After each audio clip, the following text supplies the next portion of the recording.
Thank you so much for joining us on the African Diaspora channel and CRBC. It's actually a very beautiful day today. And as part of what we do here, we get to bring up a lot of, issues, burning issues, as well as showing you where you can come in to invest in Cross River State. Today, we are going to be talking about and spotlighting a very important area in Cross River State where has long been forgotten. Now, the truth of the matter is that this particular area has, a lot of people come from there. And also a lot of people have lived, illustrious sons and daughters have lived in this particular area. But today the narrative is different. What has suddenly gone wrong is the major question that we are asking. And of course, what we can do to better the lot of Bayside. Joining me to have this conversation today is an illustrious daughter of Cross River State. She has one time lived in Bayside and has her own story to tell. Join me as I welcome the very beautiful, a revered woman of God. She was also a one-time commissioner for Commerce, Trade and Investment. Please join me as I welcome the very Reverend Chief Mrs. Grace Ekanem. Thank you so much for joining us. Thank you very much for inviting me. Okay, so let's just relax and enjoy ourselves. Let's not forget it's a podcast, so just be yourself. And I'm going to start from here, Bayside. Once we mention Bayside in today's world, one of the things that, cuts across our mind is, Bayside, that place, that notorious place, But a lot of us do not know that this same place that is being referred to as notorious, the same place that is being referred to as backward, had some illustrious sons and daughters come out from that area. We have governors that lived in Bayside. We have senators that grew up in Bayside. All of them doing well. We have, sons and daughters in the diaspora that have stayed and lived in Bayside. So I want to ask you, you're also a product of Bayside. Sure. And of course, that's why you're here. So what was your fondest memory of this place? Thank you very much. I was born and bred in Bayside. 10th Street in Calabar. Even though it's almost like impassable now, was like Calabar Road at that time. Because that is the only road that linked you to police station, to government house, to maternity, you name it, to court. This 10th Street, though has been, abandoned, but that was the road. So everywhere, everyone was passing through there to these facilities I've mentioned. I saw everything. I saw the good and the bad. One of the bad one was when they die, you see people, the body is being brought in a red wrap something, and somebody died from the hospital or where, growing up, then you will run. So what I'm saying is that everything was passing through Tete Street. Okay. We had a river, a Wawa River. We have what do you call this place? Where you what do you call it? Ifia was Ifia. It's Ifia. Where they do wood. Okay. In those days, wood is what we use. Then from there you go to Idmowood, up. Because that's Idmowood had one of the best drinking water, in that area at that time. So it was a very busy and beautiful place to stay. Because we used to go to the river to swim, in that Owo River. We used to swim and play all sort of pranks. Put your head in that kind of a thing. I will see you in the water, I will put your head in. That kind of a thing. Yeah. When we were youths, fighting, I say, when you get there, we'll put your head in the water. So that was very exciting as far as I know. Okay. So let me ask, who were those, that you all grew up with in that area at that time?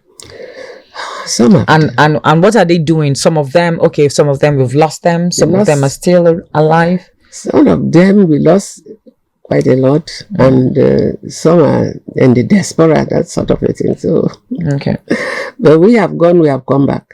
So that's why we are in the Bayside business, to see how we can attract development to that area.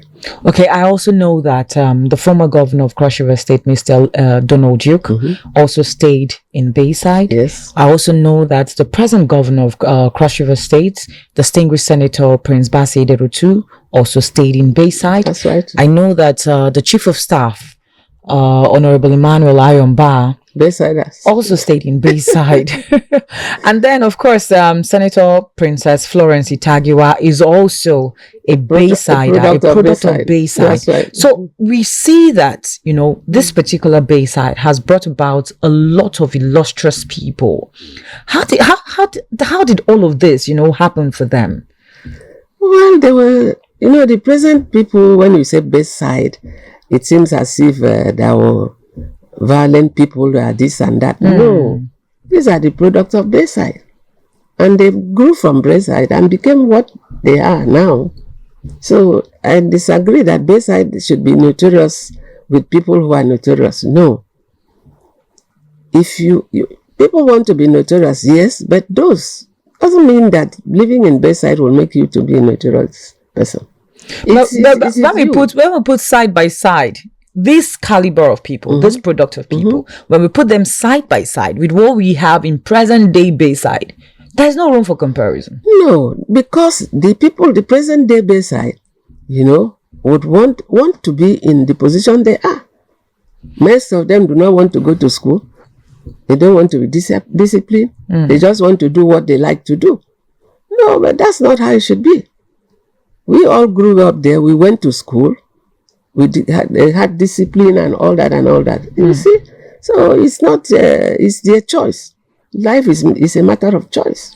You are what you want to be. As you make your bed, you make your bed, you lie on it. What do you think may have been the problem? I wouldn't know, because I'm not because you want to also tell me that in your time there were no young people that did not want to go to school. There were some young people that didn't want to go to school. I cannot generalize, but the choice is in your hands, like I said. But we want to know what the problem is. Presently, yes. They want to chop life or eat life or tawem and the rest of it. The basic thing is, if everybody goes to school, this school is available. We went to Duke Town School, and so many schools have come out from there. We went. It's a matter of choice. But I hear that, I put out this conversation out there on social media, and a lot of people had opinions. And one of the opinions that was shared with me was that there is some level of abandonment of the Bayside, area. Development. In terms of development, yes. I agree. But you see, that is why we are in this business together, so as to draw government's attention to the Bayside development. Because if you go to Marina in Lagos, you can't compare Marina in Lagos with what you see here. You understand? Development had gone up and left the city of development, because this Bayside, this Calabar Port or El Dademsa, they brought development. But development has gone up, and this place abandoned. Subsequent governments come in and go. They don't have any time to develop our marina resources to be what it used to be. And then you had John Holt's companies in the Bayside area. My dad worked with John Holt's, and so there were development there. But subsequent governments abandoned the Bayside and came up. So if government does not support you, how will you develop? But again, if we had the likes of John Holt, which I think is a shipping company now, why did they all leave? Maybe because of indigenization or whatever. Government policy also comes into effect. Okay. So when it comes like that, they have to leave. Okay. So let's now look at the crux of the matter in terms of community development. What do you think? What are those changes that you would like to see in Bayside today? Well, there are so many changes because, like I said, it was an industrialized area. And all those areas, if government could reclaim it and make it what it used to be or what it should be in other places, I've mentioned Marina in Lagos. Go there, you will see what is there. So it will attract better development. Okay. And the place will be better. In terms of better in what essence? Enterprises, opening shopping complex and all that and all that. So, You think that's what that environment needs as it stands? Yeah. Because there's high level crime. A lot of people are into drug in Bayside. There's more like a drug cartel. There's also the issue of child pregnancy. A lot of vice is going on there. So do you think that it's just when the government goes and drops a company or industrializes the place that there's a lot of school dropouts too, that people will begin to go to school, that young people in Bayside will shun drugs? Is that what the problem is? We need to create awareness, for them to know that this evil does not pay. That there's an alternative way of living. Nobody wants to be selling drugs and all that. If they can have the right encouragement. Because I don't know I don't know, do they live there or do they because my knowledge of Bayside was that all those areas were like enterprises, business, something. I don't know if people are living there, Of course, people do live there. Because I thought it was a business enterprise. People come, open shops, finish, and go back to their homes. But if people are living there, what is it? How do they live? I don't know how it is now. But we shouldn't encourage it. We should encourage, maybe housing problem and all that. They don't have where to stay, and those places should be developed. Absolutely. Now let's also, go back. I think some months ago, the Calabar Baysiders, which is like a group of men and women that have come together, you inclusive, to see how there is, a Calabar Bayside Renaissance, an awakening. What inspired, this fora? Well, it's a vision. Tony Beme, one of us, I think he had a vision, he introduced it and all that. And I said, yes, there is need. And then we keyed into it. And I believe there's a lot to do. A very, very lot to do. Because we need to go down to find out what is happening in that area. Okay. Because we need to interface with them. Those who are living there, we need to know who are living there. How are they living there? That kind of a thing. Yeah, there's a lot. If we want Bayside to be improved and the reputation to be better, we need to do a lot of work. So that's what the Calabar Baysiders, are open to. The challenges. Okay. Challenge. It's just not the ceremony, but the challenges are there. What are the challenges? How can we present these challenges to government? How can we remedy it? But when we talk about government, it's like everybody is just harping on government. There's just so much that government can do. But again, we have private individuals, that want to come back home and see how they can effect positive changes in the lives of people and, of course, in Cross River State. So those in diaspora, that are watching us, what would you say that is the most important thing that we can do for Bayside if there's somebody out there that wants to invest and change the lives and the narrative of those in Bayside? Well, we can't take government out of any development. Okay. That's basic. But we can also identify those areas. That's why I said we still have a lot to do by going down to investigate what do they need. How do we improve this area so that the reputation could be better? We are not violent people. We weren't brought into violence, but the environment can influence you one way or the other. What are those environments? So that's why I said the Bayside, Calabar Bayside, we are just starting. We have a lot of challenges, so we have to go into it, investigate, have a one face face-to-face interaction with the people. What are their problems? And this. Maybe they said they don't have water. Maybe they said they don't have water, light. Or we find out and see how we can help them. So what do you think about the place of behavioral change? Education. Okay. Counseling. Because if you counsel people today, you go there and talk to them, you have an alternative. Nobody wants to live a rough life. Because I think that's even where we need to start this conversation from, you know. Yes. And let's see how we can begin to talk to those that have been affected by environment, just like you put it, that environment has a way of influencing. So let's see how we can begin to talk to them, you know, to have some level of behavioral change. That's right. Because that is the only time that, you know, they'll be able to appreciate whatever it is that government is bringing there in terms of transformation. That's the only time they'll get to appreciate whatever it is that, you know, private individuals are going to be doing there in terms of giving them a breath of fresh air again. Okay, let's push Bayside aside now and talk about you. Me? Yes, you. You're a reverend. Yes, ma'am. You're a politician. You're also a chief. Yes. Now, how do you combine all of these three things together? Well, I don't know, but it's God's gift. It's God's gift.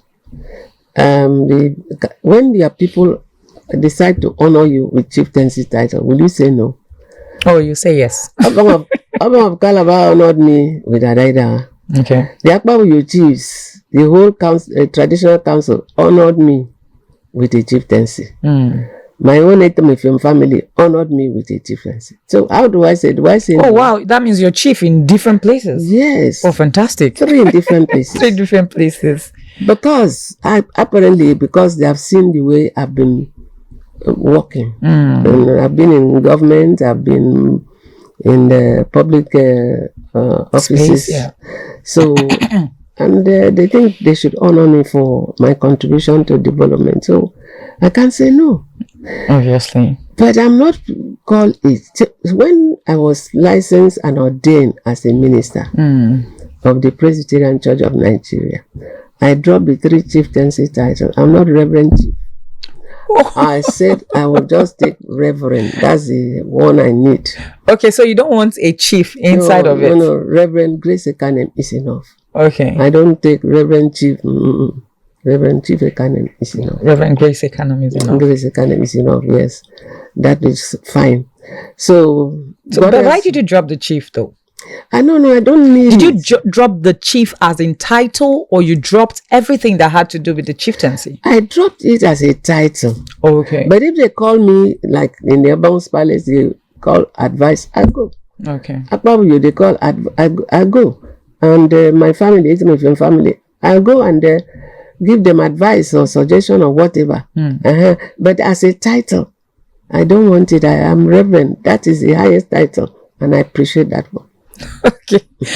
Okay, let's now talk about you as a politician. There's no doubt about it that you're a very strong voice in Cross River State and beyond when it comes to women in politics. How did it start for you, you know? Well, I think my background will speak for me, because as I was growing up in 30th Street, this Bayside, my daddy, my late father, who was also a reverend, was the secretary of Core State. They were looking for a state called Core State at that time. From our house, we will sing Core State, Adada say Odokode, Adada say Odokode. We will sing it to the Oban's Palace, Archibald. Okay. You know, behind. And then it was Archibald. Yeah. So I used to enjoy it too. I say, this I follow, and then we dance, and you know. Okay. So that made me interested in the public affairs. Okay. And as I grew up, I was interested in women matters. As a woman, I was really interested. Then I got this appointment as a director of women affairs, and then of course Better Life program. That one we were campaigning throughout the 18 local government. Better Life for rural women. Which was a brainchild of late Mariam Babangida. Yeah. A beautiful, fantastic woman.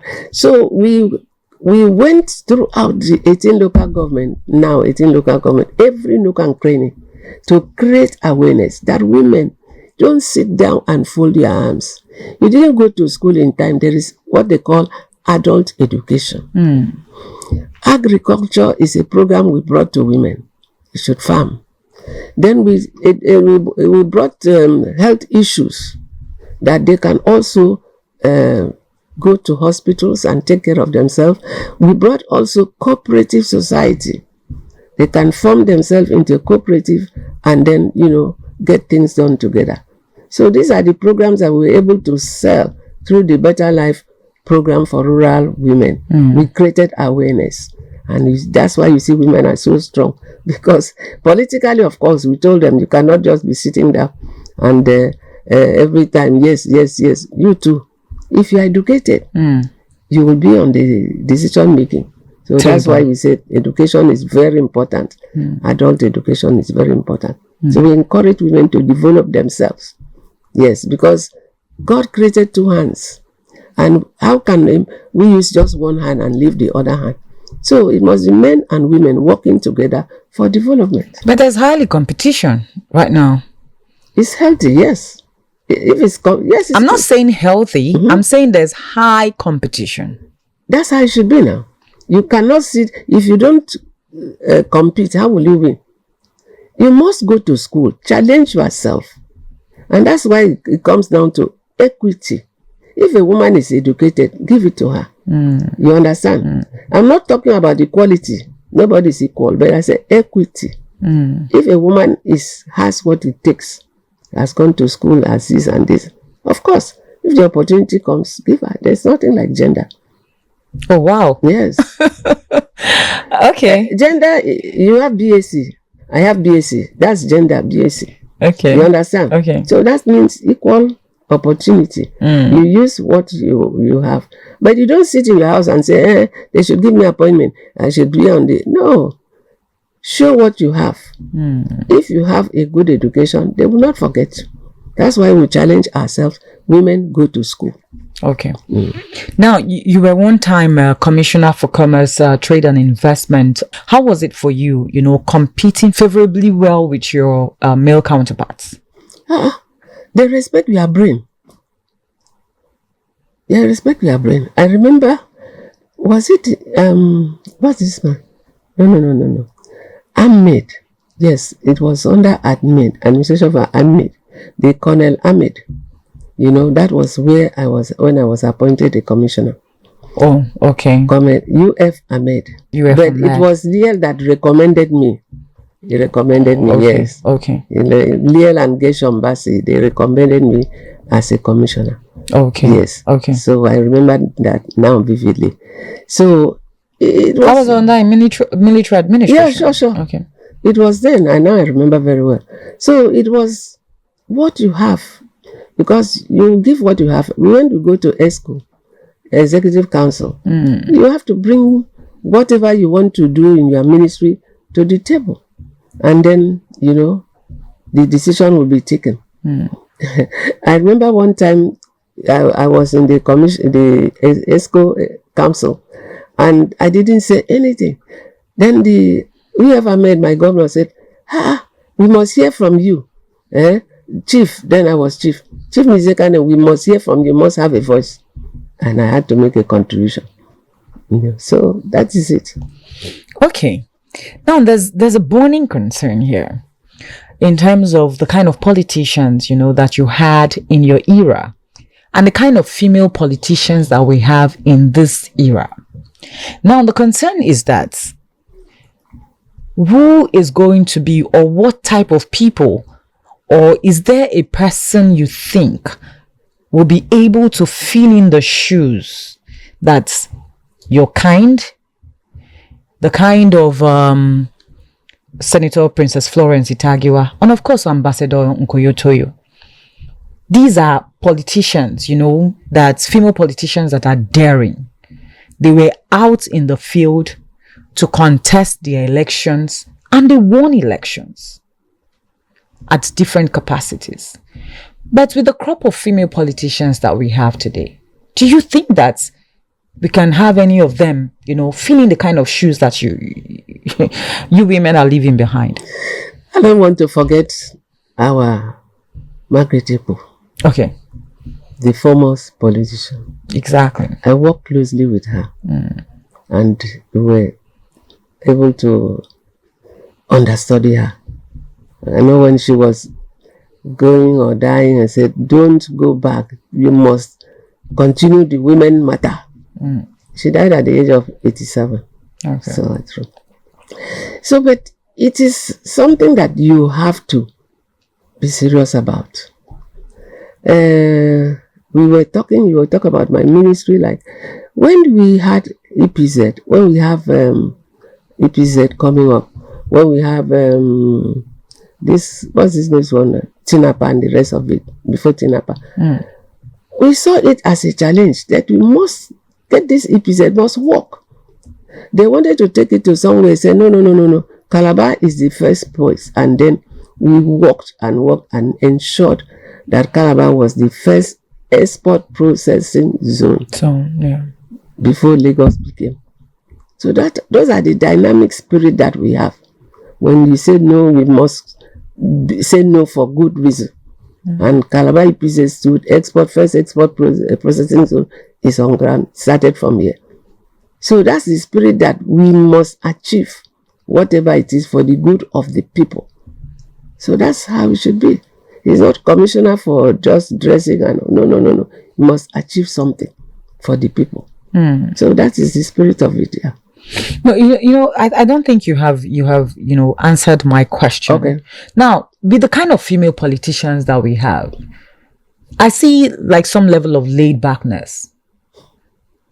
We don't have female politicians that are daring, Yes, they are out there to contest elections. I did contest, but it's not easy.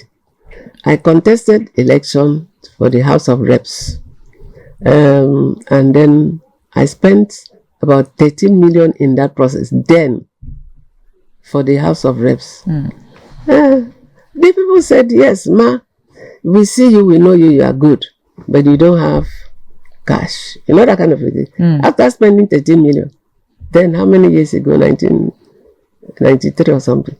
So our people, they said, "Ma, we know you, but you don't have cash. We go for cash." Yes, we go for cash. Not capacity. How many? Yes, not capacity. How many people, women will have cash? To go for those elections.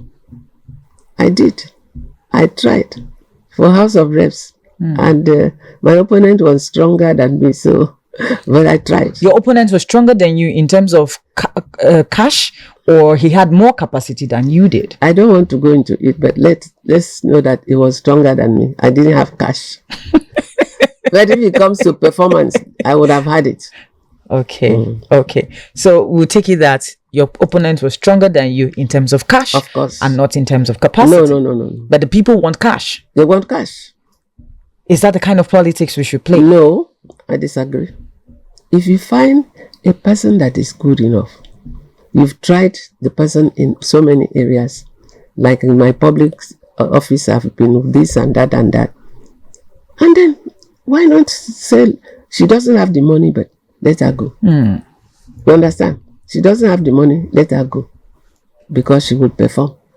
So what do you say? It's the fault is on our people. It's not on it's the cash business.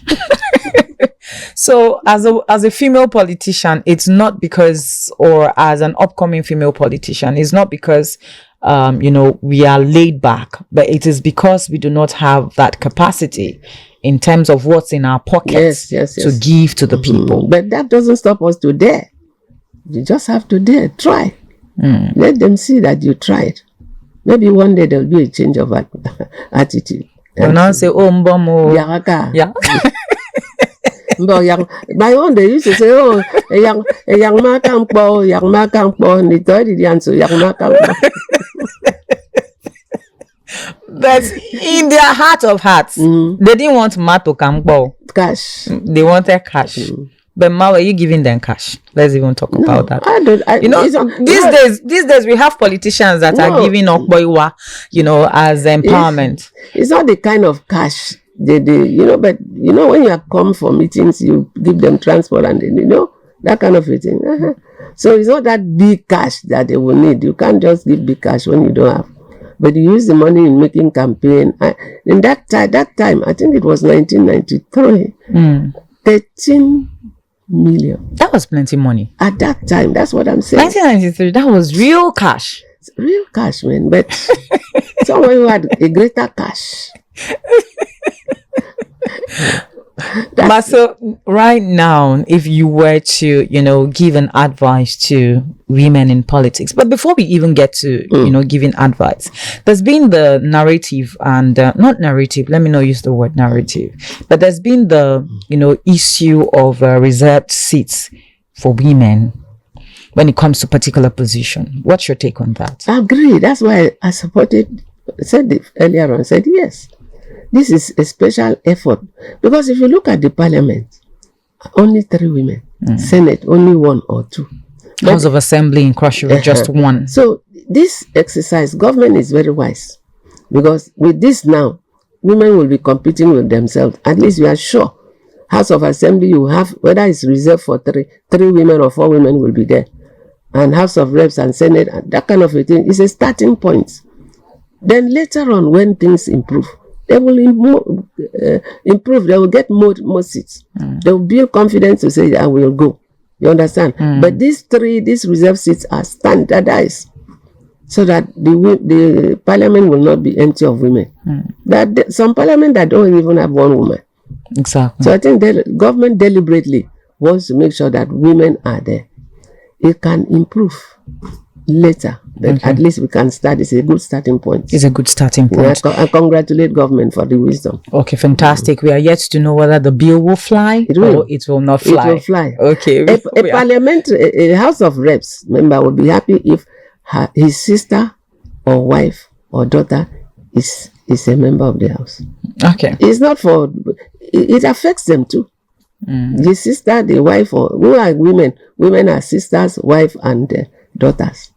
So, okay, so we're wrapping up now on this conversation, but I'd like you to advise, someone out there, a woman out there that wants to vie or wants to go into politics. Yes, we all are political animals, but there are some that are more political. What is politics? It's serving the people. So if you have the spirit to serve your people, please, not to say, I'm going there to make money. That wasn't my intention at all. I just wanted an opportunity because if a House of Reps had to go there and talk to governor, House of Assembly has to talk to, that is the kind of assignment I like. I go there. I have the mandate of the people. I'm talking to you, sir. These people are complaining about this. This is the work you do. It's not for me alone as myself. It's for me to have the mandate as a senator to say my people are suffering. As a House of Reps, this project here, I am bringing, people go and bring projects to their community. You have that mandate. You go and do it. So it's just a representative position for the people. Not that they won't benefit you. But then, mainly, it's for the people. You go and speak on their behalf because you are not there. But they are not there. You are there. You see things that are not going on well. This thing that my people have come to complain. And I blame the people too. Because most of us, we have representatives, we have senators.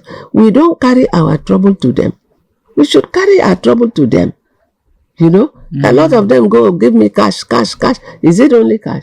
Carry your trouble. Development. Please, the road here in my area is not good. That and that. That kind of a thing. Then the senator or the House of Reps will go there and speak on your behalf.